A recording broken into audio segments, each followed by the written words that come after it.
I'm Chip Townsend, and this is the Team Chip Podcast.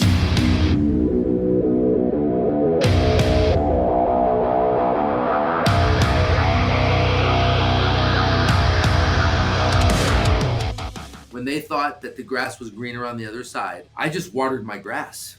But for me, the most important thing is the people that are in front of me, the students, my team, everybody around me.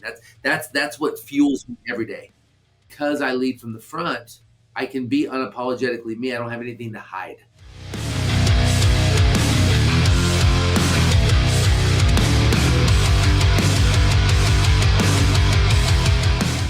All right, guys, welcome back to the Team Chip Podcast. I'm on stage here on StreamYard with my good friend Shihan Mike Guido, Clovis, California, in kind of the Fresno area. If I hope I said that right. Man, this guy is a killer. I've known him for many, many years, love him to death, and I couldn't stop smiling because I'm looking at you on stage, smiling back. I'm like, oh, I was in the house, motivation, let's go. Let's go. All right, so absolutely. So I wanted to jump in and talk. How are you doing, Mr. Mike? I'm doing phenomenal. It's great. Summer is, here in California, we're in like the Central Valley. So summer's doing good. We're a little hot, but I like the heat. I like the summer. I like the sun. Yeah, everything's going good. Nothing but positive vibes. Nice. So, summertime, man. Summertime for martial arts schools can be a challenging time. And I know that's not our topic today, but, man, we create things to keep us busy in the summertime. Is that true for you as well? Absolutely. Yeah, we I feel like summertime for us almost ramps up. It's like we've got so many things happening. Kids are at school weeks. Right. Well, and it's like I thought summer was supposed to be a relaxing, chill time, but not for a martial arts school. I mean, we are full speed ahead. Very, very, very cool, man. So today I want to talk about kind of the ideas: outwork, outlast, building a martial arts school, a martial art program that lasts. And I wanted to get Mr. Mike on here because Mike has built an amazing program, an amazing school out there in California. We've trained together many, many times in the past. He's a top-notch martial artist. As a matter of fact, I've come out to his school and done seminars before. He's done at my school and trained and worked with my guys at times. And I would say top, 3 or 4 schools that I ever went into that just jumped on with your kids and your students and felt like I was at home. Does that make sense? Like high energy, high structure, high discipline, exceptional hard work. So honored to have you on and super excited about it. So yeah, man, I don't know about you, but whenever Glenn and I, we started our martial arts school, we took it over in 1995. We were young, dumb kids, so I like to say, and we did not have an exit plan, man. So, what about you? Did you jump in with an exit plan? Never ever had an exit plan. So I'll tell you, so we're coming up. This is gonna be our 9th year as an academy. Yes. And so next year we got our big 10-year coming, and I can remember back, when we first started our academy. I was with my original instructor to start with, and then we had a difference in vision, right? So it's time for me to open up my own school. On day 1, I had $1,200 in my bank account. And everything else was like, all right, if you build it, they will come. And if this doesn't work, well, then whatever. But in my brain, it's working. And so there was no exit plan. There was no what ifs. There was, we're doing this. We are going all in, and we're going to make it happen. And guess what, man? On day 1, we had 60 students.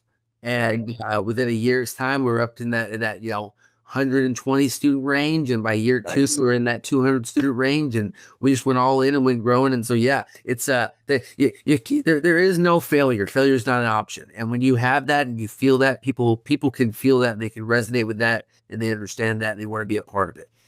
Man, when you're around Mike, there's passion. It's like you can taste it. It's palpable in the room when you walk in the room with Mike Guido, whether you're on the mat or you're in a training seminar or you're or Mike's teaching a business class or whatever it is, there's passion there, and that passion is absolutely powerful. And I think the word that comes to mind is commitment, man. When you step into something with you got $1,200 and you're gonna take off and make it run, you got to be committed. You got to put your foot on the gas and not back off, right? Absolutely. It's one of those things. I could be 2 different ways. I could be thinking of all the what ifs and the negatives, and have this, and feel in this like safe place, like just in case something bad. I just don't think that way. I just go all in full, and I do that when I'm training. I do that with our business. I do that with my relationship with my wife, with my family. I'm all in, and so, and I think that is so important of being all in and not having that whatever it is on the other side. Right, So absolutely. I don't even know what that is. I just know I'm committed to what we're doing, and the commitment to our students, our staff, our team, and our community. I love it, man. I love it. And whenever you have that commitment, it's like you don't have time to think about the what ifs. You know what I mean? Like when you're really buckled down and you're hustling, you just don't have time to think outside of be worried about that. Now, a while ago, you were talking about your active student count and that climb. If you don't mind sharing, where are you at today? How's that look for you?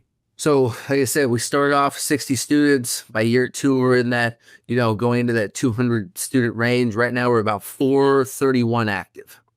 431. That's phenomenal. You're probably in the top. Oh, man, look, I just gave you a thumbs up. Right. You're probably in the like top 1 or 2% in the nation for martial arts schools at that number. Now, I think we failed to realize that. We're doing pretty good at our headquarters school, and I was talking to one of my mentors a while back, and I was probably fussing a little bit about how we this was a little better, that was a little tighter, we could move this knee a little better. And he goes, shit, hang on a second. Do you realize I talk to martial arts schools literally around the world, and you're like in the top 1% of all the martial arts schools we deal with? I'm like, really? I had no idea, And so that's edifying to know. I want to back up real quick. I know I'm kind of all over the place. I'm so excited. How was you? You were talking about that commit and being all in. For us, back whenever we took over our school and took off, there weren't a whole lot of schools that were out there running and making a living for a school owner or a team. There were a few around the nation. But what I'm getting to is I knew about them. I knew some of the guys that led those schools. And in my mind, when we took off, kind of like you did, I'm looking at it going, if those guys can do it, I can do it. And I had a sense of peace in that. You know what I mean? Yeah. And so did you have any peace in knowing that there are other people out there doing it already? That, you know what I'm saying? This is going to sound very maybe cocky or arrogant, but come on now. But to be honest, when I got into this, I didn't think I didn't think I could lose. Right. And I'll tell you why. Because I really felt like, being the leader of our organization all starts with me, and I know, man, I know what I'm about. I know what I do, and I know that I won't be outworked by any other person. Yes, it's me at the top of this organization. And you have all these other guys out there. I just know no matter how good or what you're doing out there, I know for a fact that I can't be outworked because I'm gonna get up while they're sleeping, and when they go to bed, I'm still awake. And what I do with that period of time that I'm awake and I maximize, I'm all into our academy. Like I'm gonna wake up thinking about little Johnny, and I'm gonna go to sleep thinking about how I'm gonna help that guy get to the next level. So for me, no, I mean it was like I knew that we would succeed because I knew that what I was made of. I knew what my DNA was. I love it. And so I bet on myself at the beginning. I love it. Yeah, I got so many thoughts around this stuff because why did you know? You knew because you grew up as a martial artist. You had been through the tough times. You had climbed that ladder, for lack of better words. You've put in the blood, sweat, and tears, and you learned who you were. I bet a lot on the martial arts mat. Would that be right? 100%. Well, when I was little, I was a little short. I was the short, chubby kid that was cute on the mat. That was me.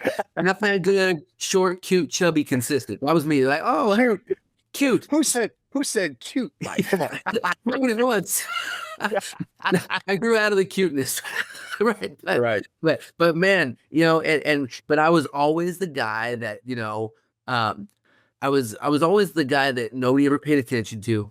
I was always the guy that was always nice to train with. I was the guy that also didn't quit when all my friends that I trained with growing up did. Right. So they were, when they thought that the grass was greener on the other side, I just watered my grass. And and so I just stayed into it. And then, you fast forward into my, because I started when I was 7, right? So fast forward into my teenage years, and they're like, you run into people like, oh, you're still doing karate? Like, yeah. Right. Wow. Okay. And back then it was a different time. Like, we're talking back in the late 80s, early 90s. It's like, Right. my friends were all doing this and I was stuck doing this. Yes. And I just kept with it. And so Yes. my ability to, and I wasn't, and I was the kid that was scared to fight. I was the kid that, Yes. didn't like getting hit, and, I had my challenges and everything. But as an adult, when I got ready to open up our academy, it's like, man, you don't know what I've been through. I've been through the ringer, man, the old school back in the day type training where it wasn't mainstream.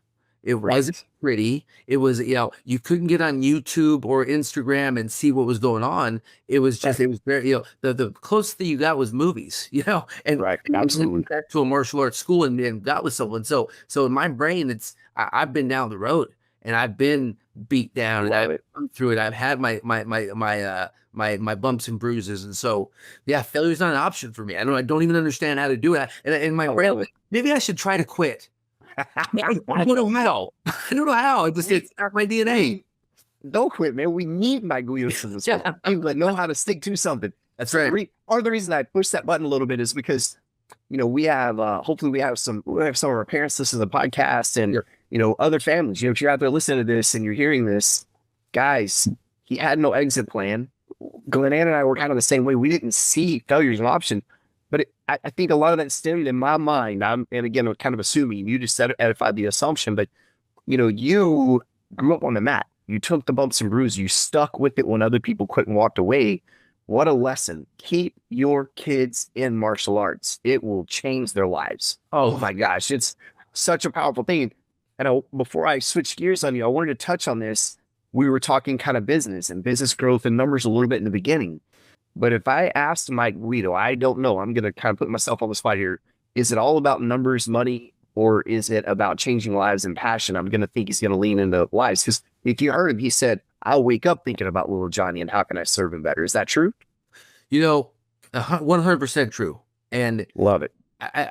To maybe a downfall on the business side, honestly, I am more passionate about, helping each and every student than what the numbers and the statistics and the finance end of of running the business are. I mean, that's probably my biggest downfall because I don't, if I was in this for the money, I probably would be in a different industry.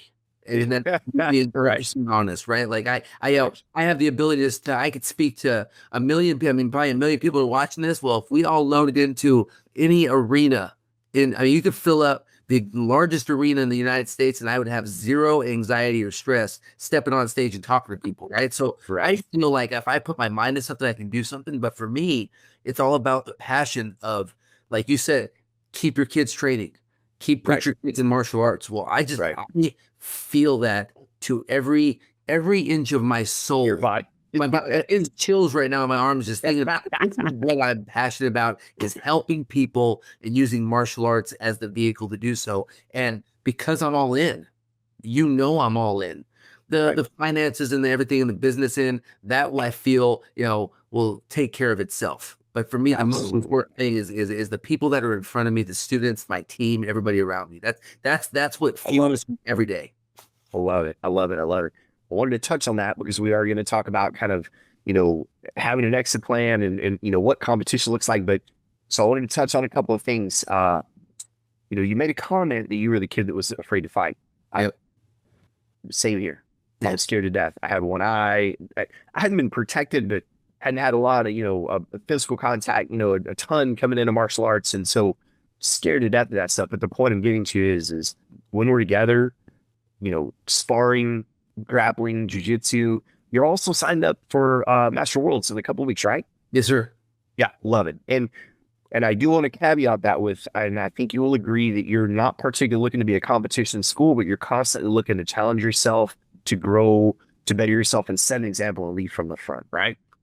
For jiu-jitsu in that realm, competition for adults can sometimes be a scary thing to enter into, right? Because 100%. we think about injuries a little bit more. We think about what ifs, and when you go into a jiu-jitsu competition, you're going against somebody else that's not really giving you the same energy that you would give inside your school. Like, you and I have rolled many times. We roll hard. Yeah. We enjoy it, but we're really going about 80%, maybe 70%. Absolutely. Right. We're going to go hard, but not to that next level of competition. And so for me, is I want to be able to look my students in the eye every single time and say, I've been there. You've been there. I understand what you're going, not because I can just, feel your feelings, but I can relate to you. I know what it feels like.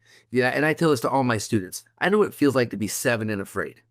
I know what it feels like to be a teenager who trains in martial arts and your friends are doing something else. And you're battling that. Do I stay with training or do I not? I know how it feels to be an adult raising kids trying to get your training in.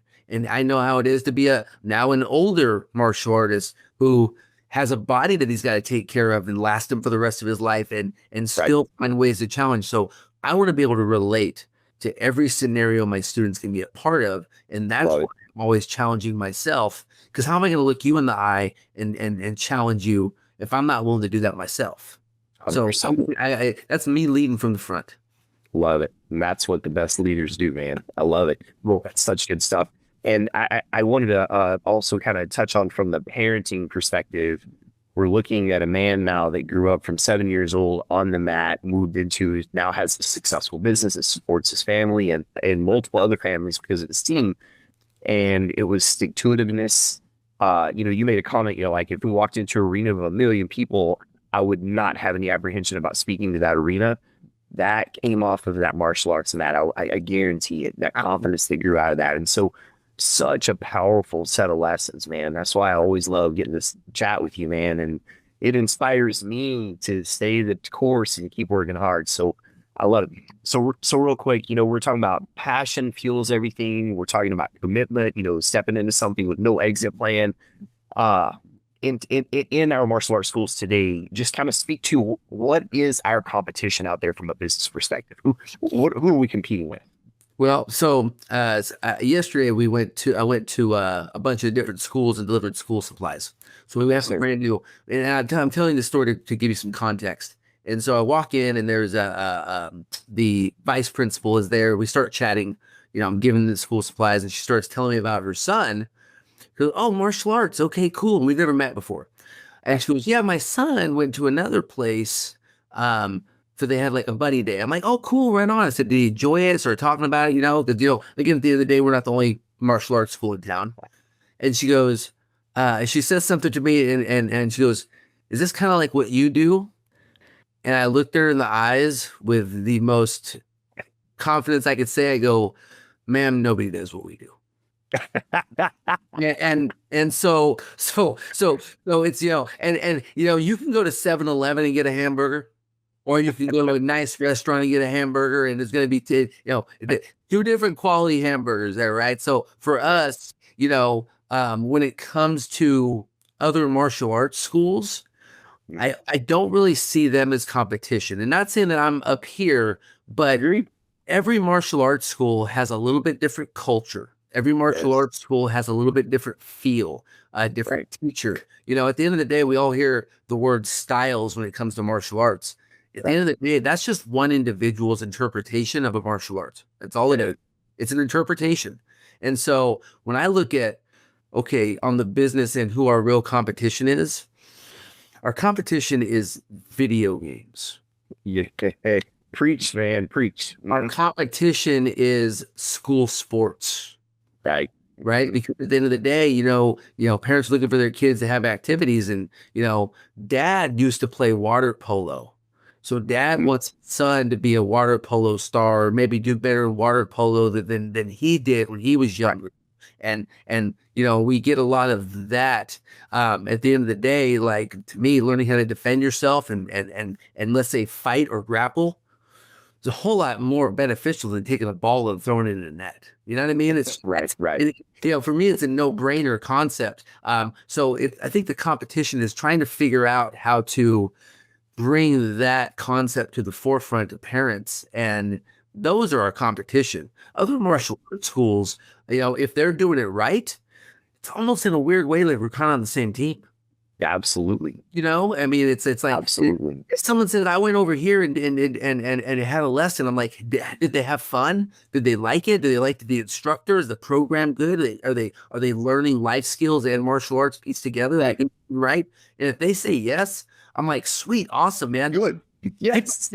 Go. Because at the end of the day, I mean, there's so many people in our community. We're not the only shop in town. I mean, Absolutely. Go to, and I want them to have a great experience because of all the benefits that martial arts can bring. And so, Yeah, I love it. One of the things that I say to people too, so like I'll be at the grocery store, check it out, and the kid behind the counter will be kind of looking at me funny, and they'll be like, You're Mr. Chip. I'm like, yeah, it's nice to meet you. Because people kind of know in your area that you are a lot of times, and they're like, oh yeah, I do karate over at X. And I'll always ask them, like, do you enjoy it? Like, oh yeah, I like it. Well, are you learning some good stuff? Yeah. Well, I'll tell them, stick with it. yes, Stop. Stay with it. Stay with it. yeah, And what I tell people sometimes too is, I want martial artists to get their heads out of their butt, man, and run good schools, good jujitsu guys too. Get your head out of your butt and run a good program, because whenever someone leaves your school with a bad taste, they're never going to come to anybody else. right. And we're not going to get that opportunity to impact their lives and share those benefits you've been talking about with them. So I agree wholeheartedly. When someone across town is doing a good job and they are perceived as our competitor, I'm proud for them. Like, do a good job, give people a good taste, give them a good service. And that way, if they ever do leave you, they'll want to continue. They're going to want to go somewhere else and keep that up. So Yeah. I think that's awesome. Yes, sir. Whenever I was talking about competition, I was also kind of leaning into, like you said, school sports, dance, gymnastics and other stuff. Gymnastics is amazing. Dance can be phenomenal. I'm kind of like you. I think martial arts maybe has an edge in that there is a lifelong, you learn some awareness that you don't learn in other sports sometimes, and how to look out for, being safe and stuff like that because of the character that we teach and the way that we teach things and the experience that we create for our students. But I would say, I love it when a kid comes in and they train with us for a while and they're growing athletically, they're sharp, they're growing athletically, and they begin to excel at other sports. I'm super proud because all of a sudden they went from their first year of football, they were really struggling and on the bench, and year 3, after training in our school for 3 years, they're the lead player. Right. And I love it when the parents see that connection and when people see it. So and I think I would speak for you too. We're not anti other sports, but martial arts is such a good supplement, such a good supplemental training thing for other things. But at the same time, we're competing against those things a little bit too, right? Because they can pull our students away from us. Well, I think too, one of the things that we try to bring to the forefront, and this is like our job is to bring things to the forefront to get people to think about. And I like to future cast. So let's think about this for a minute. Let's say you're looking at a sport. You're in Texas. Football is a big sport in Texas. What's the goal of football? The goal of football is to win the game. Right. And there's a lot of good things that happen in that process to win the game. And when you go to win the game, you have a certain amount of games you play, which is called the season. And then maybe at the end of the season, you might go to a championship, and there's a period of time that is over. And then you have an off season, and then you go back into your season. Well, when it comes to martial arts, there is no off season. 100%. And the goal is self-improvement. Right. And the goal, you said, having that skill that lasts for a lifetime. Well, that lasts a lifetime past the season, past whatever you might do in junior high, high school, even college, if you get to that point. What happens after college? Only 1,200 people or less make it to professional sports. But everybody can do martial arts until the day they're dead and all the way to the end. And so the power of training, but being able to future cast that is this skill set that will last forever. And the life skills that are learned on the mat will, in my opinion, will last longer, transcend longer, and benefit you longer into an adult than any other activity would. Love it. You know, and we can also connect another dot here. I think I can't count how many times through the years I've had a parent come up and their kid is kind of, I hate these labels, but like preteen, teen, and they're saying things like, yeah, you know, we just have no common interest. We don't communicate well. I'm struggling with them, their discipline or whatever. And my encouragement, because I did martial arts with my dad, and so get them on the mat with you, do martial arts together. I can't count how many families, and when we can future cast that too, when your child is growing up and becoming an adult and having children, this is a gift they'll give back to kids, and it will connect them with their kids. It's such a powerful circle, I think, in the big picture. But I guess that's easy for us crowdy guys to say. Right. It happened. The exact same story happened the other day with a dad. He started training, and I've known him his entire life. We grew up together as kids. And he's like, yeah, I'm like, how you enjoying the training? He goes, God, me and my son Q, he calls him Q. He goes, we're tight now. We're training together. We're in class together. He's so excited. He's more energized about coming to class now that I'm doing it. We've got this common ground, which we've never, ever had. I'm like, yes, let's go. That's it right there. Nice, nice, nice. Well, to keep us on track with this building a martial arts school that lasts, you know, we talked about commitment and passion, going in with no exit plan. Yep.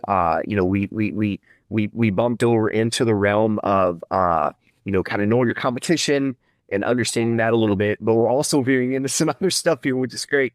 So how do you, Mike, how are you kind of making yourself the guy in the community? Does that make sense? You know, how do you put yourself out there? Because you do a phenom job of connecting. You alluded to one thing with school supplies, but kind of speak into that a little bit. Yeah. So my thought is I want to constantly and consistently be in front of people. Right. I want everybody to know what I do, who I am, all the way across the board. Like, you know, years ago, the martial arts master or the martial arts guy was kind of a secretive guy. Right. He wasn't really out there in the community as much. He was, you know, kind of had this, you know, secretive aura. Well, and it could be that way years ago before the internet and social media and things. 'Cause, you know, you and I have been doing this a long time. We know life before that.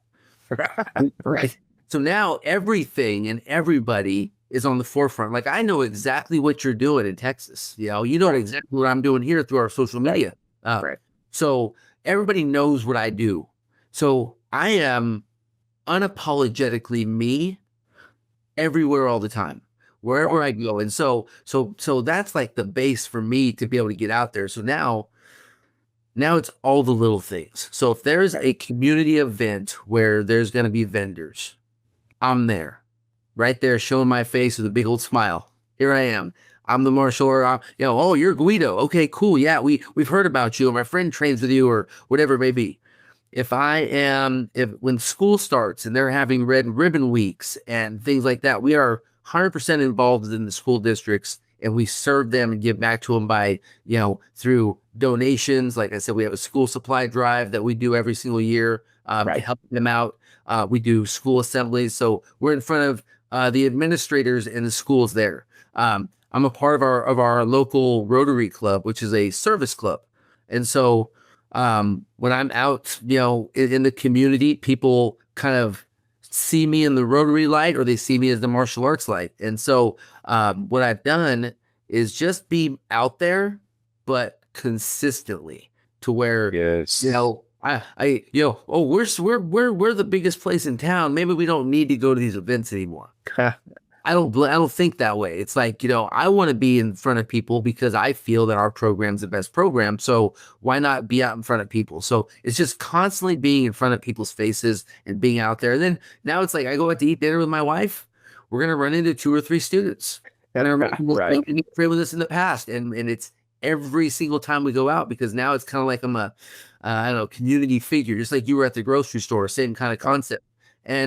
And this is who I am, you know, and because I lead from the front, I can be unapologetically me. I don't have anything to hide. You know, I love it. I am who I am. This is who I am. I have my belief system. have our culture of our school, and everything that we teach here, I follow that to a T, and everybody knows it. That's the key. I love it. I love it, man. That's so good. So, you were talking about being unapologetically mean, and you're the same guy everywhere you go. Yeah. We call that, and you call that integrity. Right. You don't change. Yeah. And you kind of smile and go, yeah. Because integrity is one of the tenets of martial arts. It's one of the things that we preach, one of the moral kind of codes or ethical codes that we pass along to the students. Yes. Have honesty and integrity in everything that you do.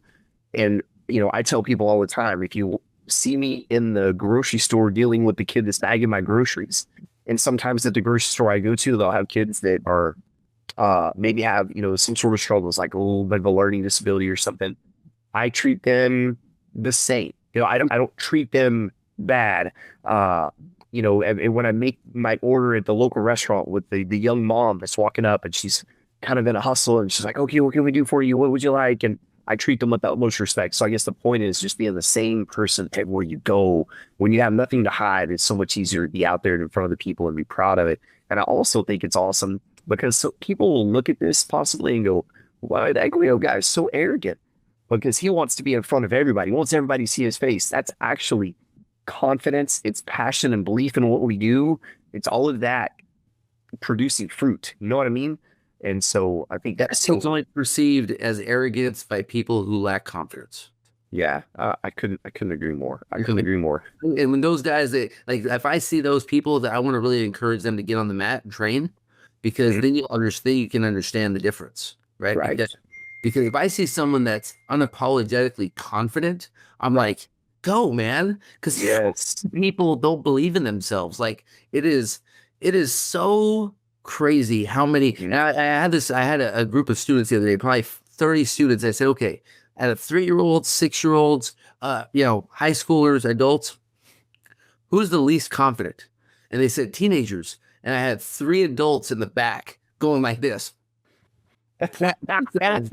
Going, me right here. And I go, yeah, it's the adults, because we need to be engaging every day as humans in a confidence building activity, whatever it may be. Something every day that says, hey, you know what? I am good. I am a good person. I work hard. I can do this. It's something that's going to make you feel confident. Well, a lot of people don't do that, except for, as adults, like, what are you going to do? It's going to be hard to go play baseball, football, soccer, any of those traditional school sports you do when you're younger. Once that ship has sailed, if you think about it, you've got 18 years and the rest of your life. Well, if you're doing an activity that you can do for the rest of your life that builds your confidence every day, which you need in order to take your life to the next level. Gosh, what else better than martial arts training? Right. It's a thing out there. Man, I love it. I love it. I love it. I love it, man. So, let's talk real quick about in the martial arts school kind of world, kind of bringing the family along. How does this impact your family? Is your family involved in your business? Stuff like that.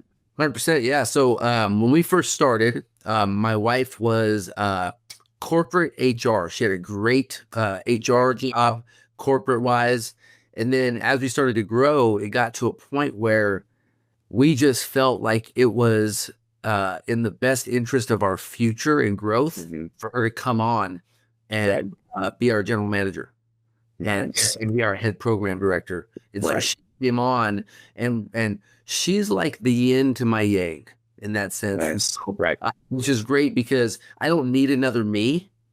I think there's only one of me and I'm good there, right? I don't need another me because I can do me really well. I need someone who thinks differently than me, that can bring up ideas that I might not be able to think about. So she's that person that is like the other side to kind of complete what we do here. So, and then, bringing in, two, I have 3 kids, 2 of them live away. One of them lives across the street. So it's more of those. So, and so my stepdaughter, she's not really involved in the business, but she's involved in the culture.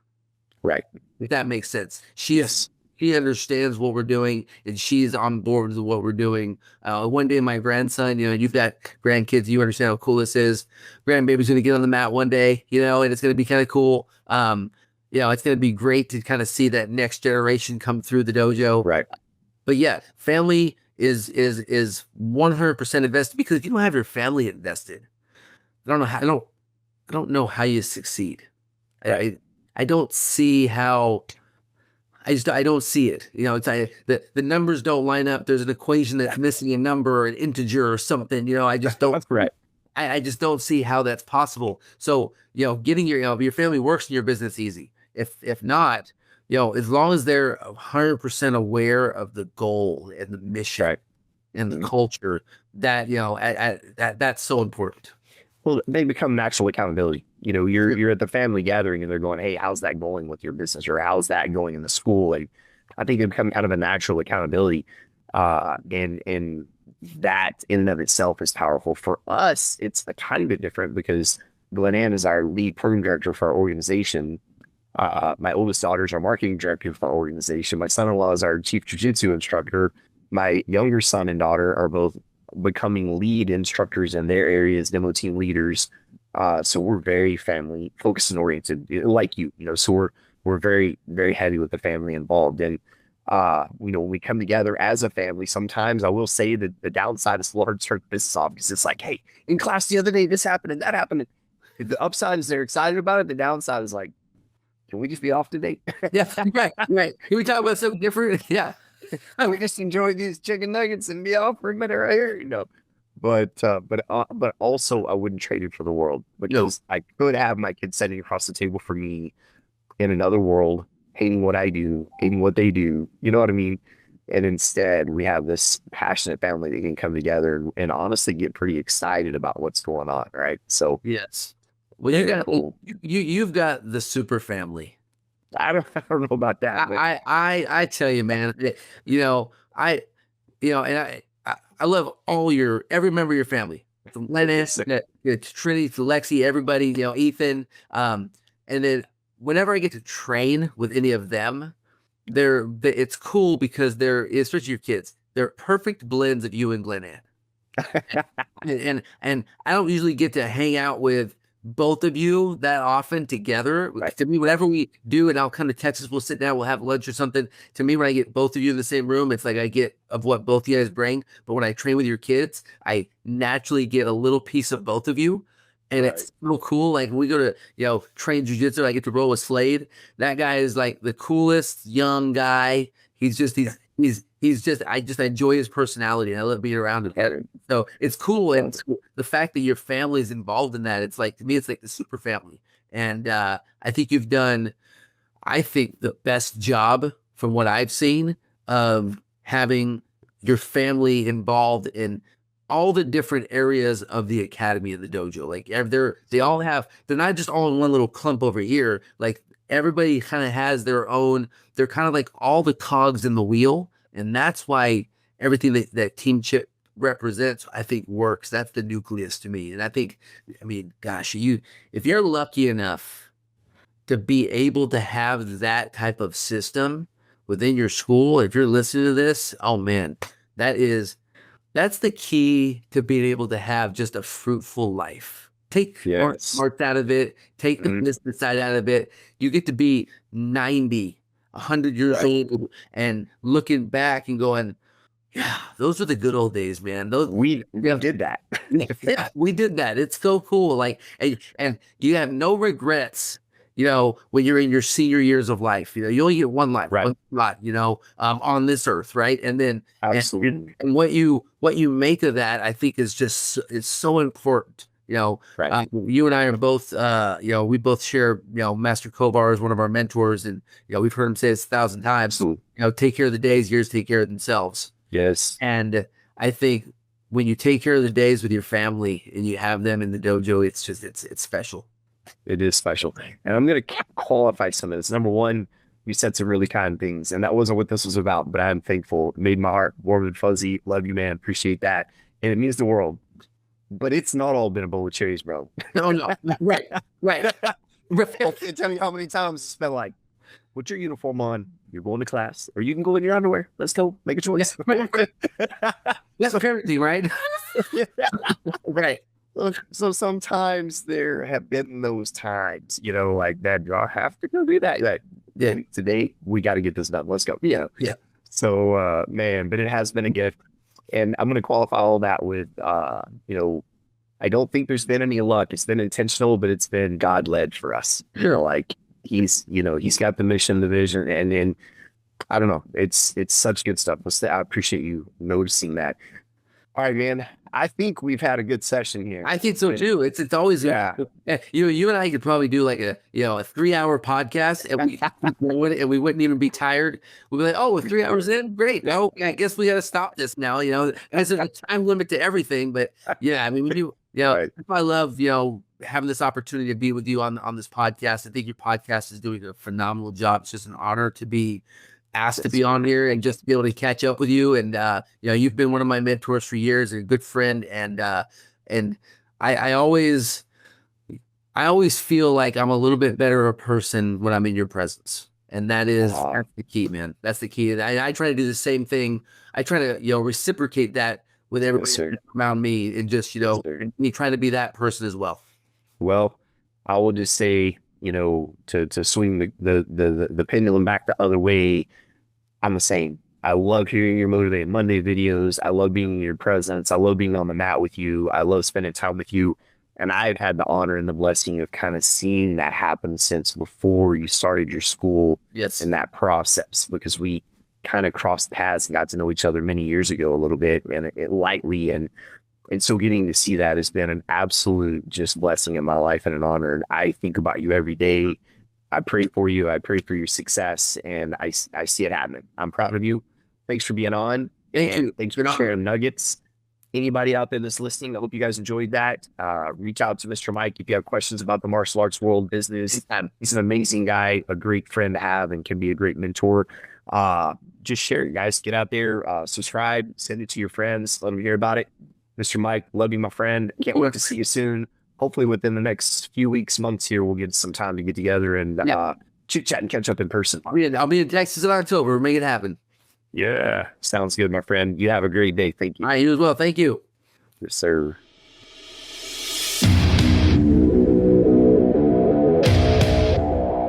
Thank you for tuning into the Team Chip Podcast. If you enjoyed today's episode, don't forget, subscribe, share, and or leave a review because we need you. We appreciate you so much. And without you, we can't make this happen. Remember, consistency is the key to success. So go out there and never be outworked.